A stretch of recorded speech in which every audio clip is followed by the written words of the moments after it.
Welcome to the Car Guys, and I'm here to visit Dave Clark at Dave Clark Designs. The reason I'm so excited to visit Dave at long last is that not only does he make incredible automotive sculptures, of which I have quite a few, but also he designs movie cars for some of the biggest blockbusters. This is the first time I've been here to visit the actual workshop, so he's going to take us through exactly what he's doing at the moment. We should find out some insider secrets about building movie cars. So if that sounds like your special kind of automotive design vodka, let's get on with it.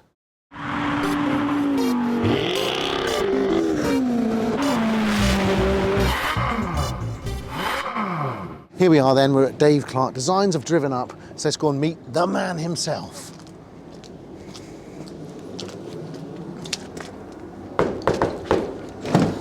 Hey, there he is. Hi, my name's Dave Clark, owner of Dave Clark Designs, specialising in mechanical engineering and industrial design.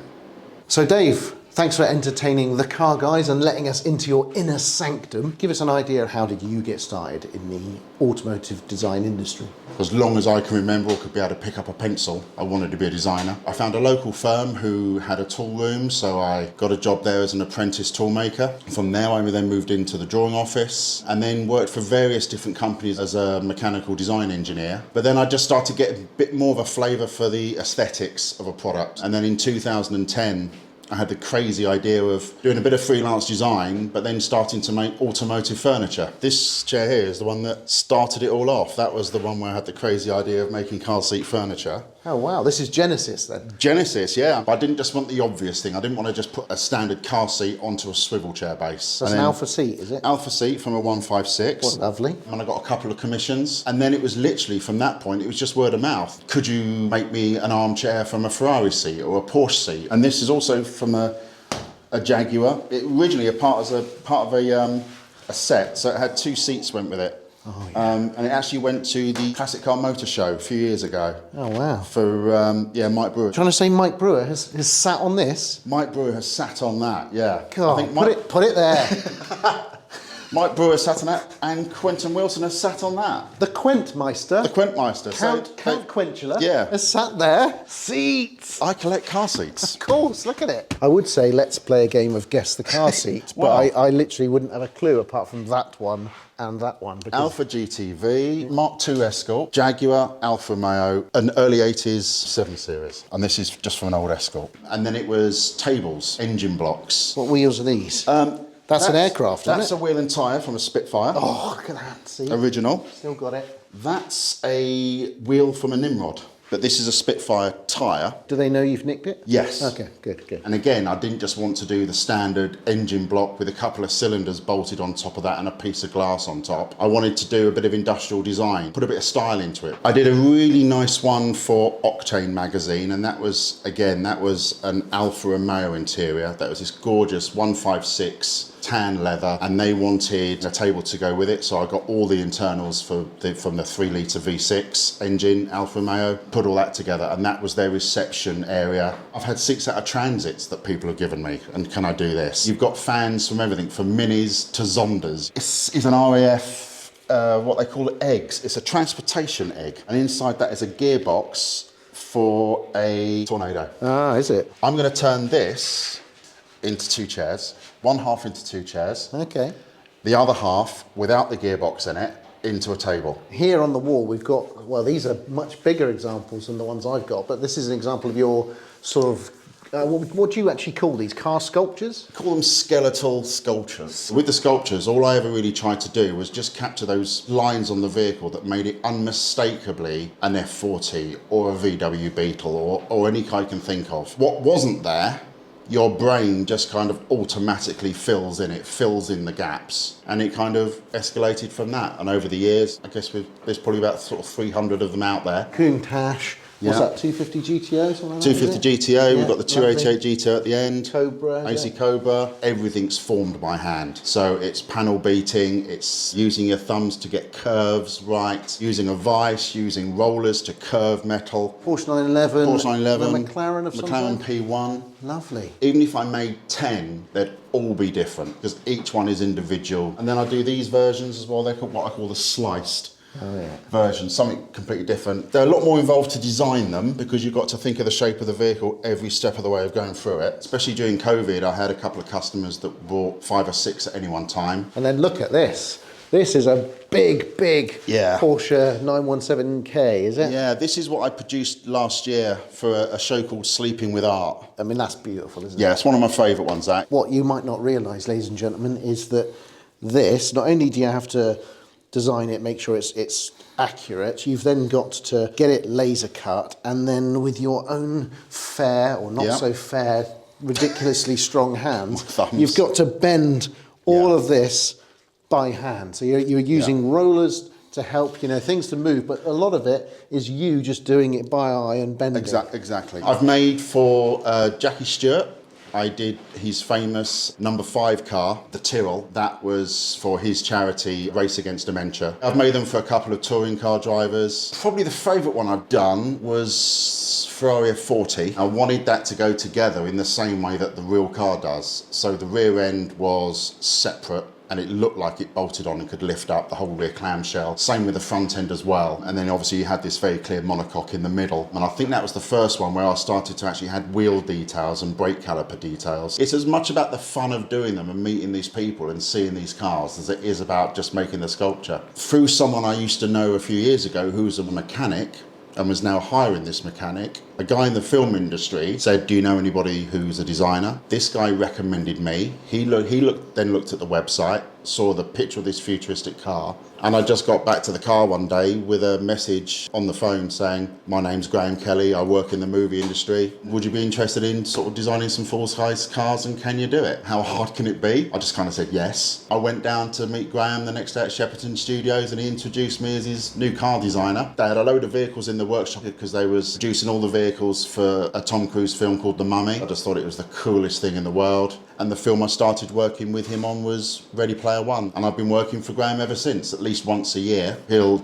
employ designers, fabricators, engineers, motor mechanics, and it's a real good bunch of people. And you're all working on stuff that you've never worked on before. Every film's completely different. Mission Impossible Fallout, Terminator Dark Fate, Infinite, Indiana Jones, the latest one, Citadel, a TV show that was out last year, 2023. We were working on the Formula 1 film with Brad Pitt. I've done a little bit of the fabrication, but I'm solely there to design stuff, really. So I'm either there to interpret designs that come in from the art department.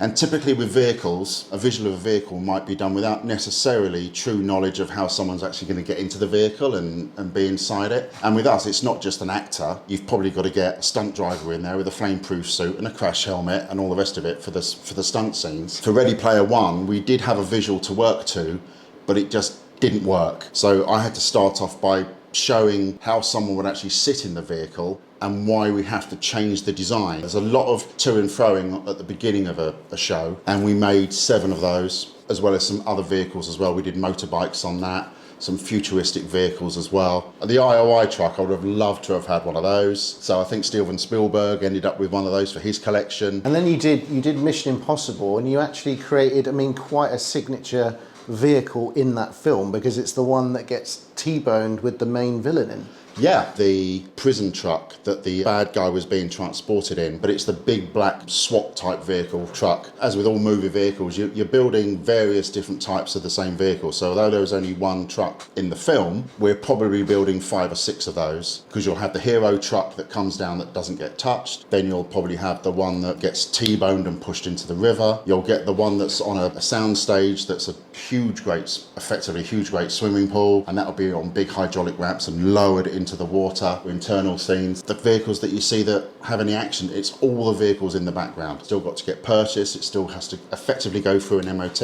everything gets serviced, everything gets made sure that it can run properly. You can't have something not starting on the day when filming. Every vehicle that you'll see on set would be supplied by the action vehicles department. You can be buying stuff from people that they're pride and joys. Sometimes they know it's going to go into a film, and other times they might not. But you're buying these gorgeous cars like the M5. It's a real classic. This is like a late 80s, early 90s M5, and they were stunning. And of course, they arrive in the workshop, and you cut the floor out so you can put a camera unit in there. Roll cages go in, bullet holes go in, and all this sort of thing. And you think, oh my God, I'd have had that. Or you think, well, I'll even have it at the end of the film.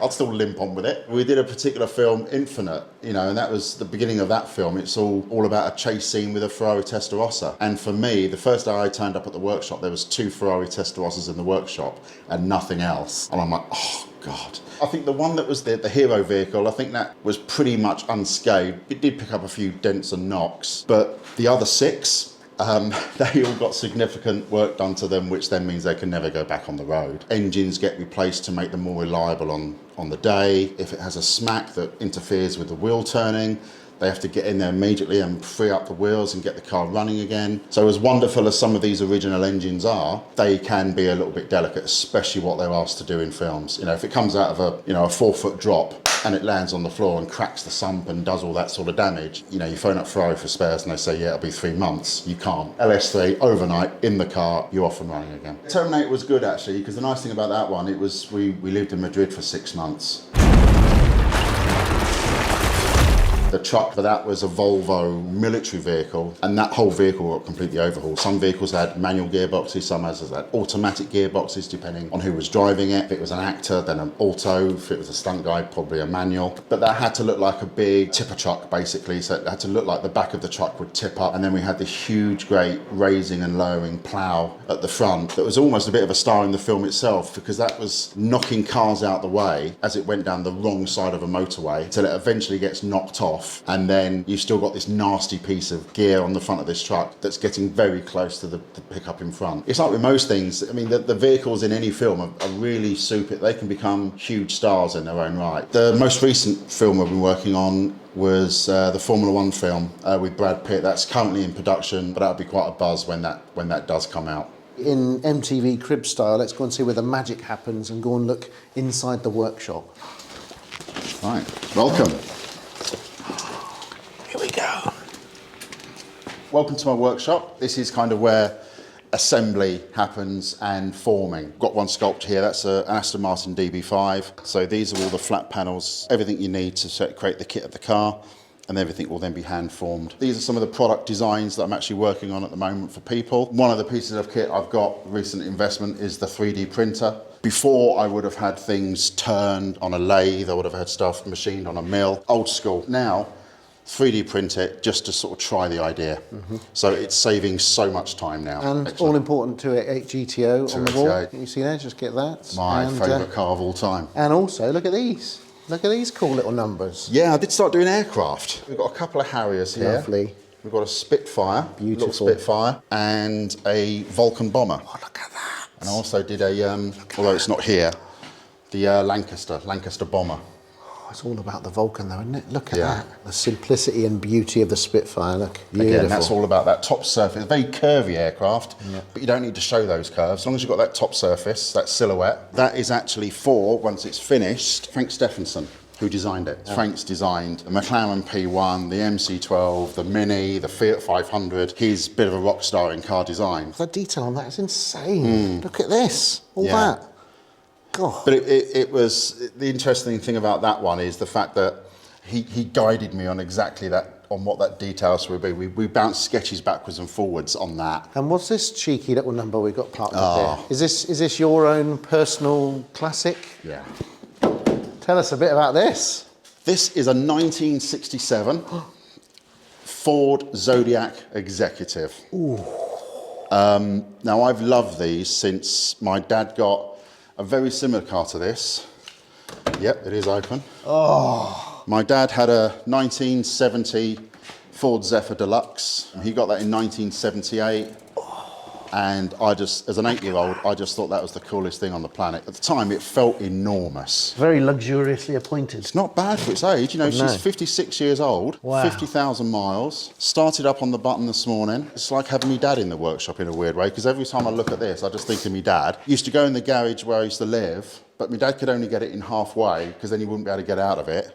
Yes, of So you course. close the door, left You the had to handbrake push it. and pushed it in the last way. It's a 3-litre V6. It's actually got V6 and executive written on the front. Yeah. Not on the back, on the front. And I think that is for a flag of some sort. Oh, yes. Now, I think either the guy was Embassy car. important. What's the official colour designation then? Is this like maroon or Black cherry. Black cherry. Oh, it just gets better. Imagine that. What kind of a rock star were you when you ordered black cherry back in '67? You went down the road in a Zodiac, you was a bank manager or on the way to rob a bank, maybe. Yeah, or Elvis. Yeah. What about that? Is that the snow plough? Yeah, that's the plough that features in the film Infinite. That's the thing that bolts to the front end of an Aston Martin V8 Vantage in the scene in Infinite where they crash through into the police station and continue to have a car chase in the police station. Does that mean Mark Wahlberg might have licked this? Do you know what? Might have done. From the latest Mission Impossible film, Dead Reckoning, Part 1, that's off the Fiat 500. I love the way it's just in a skip. Is there an argument that says that you only really formed the business to put this somewhere? Could well be, And then you had to think of what business to do? Yeah, can't confirm or deny. As well as the film work, which probably occupies a good 4, 5, 6 months a year, I do a fair bit of product design for people. And that can be anything. I'm currently working on a horse box for a customer, mobile phone cases, a handle for a gate system, fold down table for a bed. The work is really varied. I just never know what I'm going to be doing from one day to the next. For me, the most enjoyable part is just design. I'm never happier than when I'm just problem solving or designing. I've wanted to be a designer since I was 8 years old. That's all I ever wanted to do. Problem solving, creating things that up until that morning didn't exist. Well, thank you so much for showing us around and telling us your story, Dave. It's been an absolute pleasure to see you No problem again. at all. Well, thanks for watching this episode here at Dave Clark Design. I hope you found it interesting and entertaining. If you like what we're doing on The Car Guys, please subscribe, leave comments and likes. There'll be another episode next week.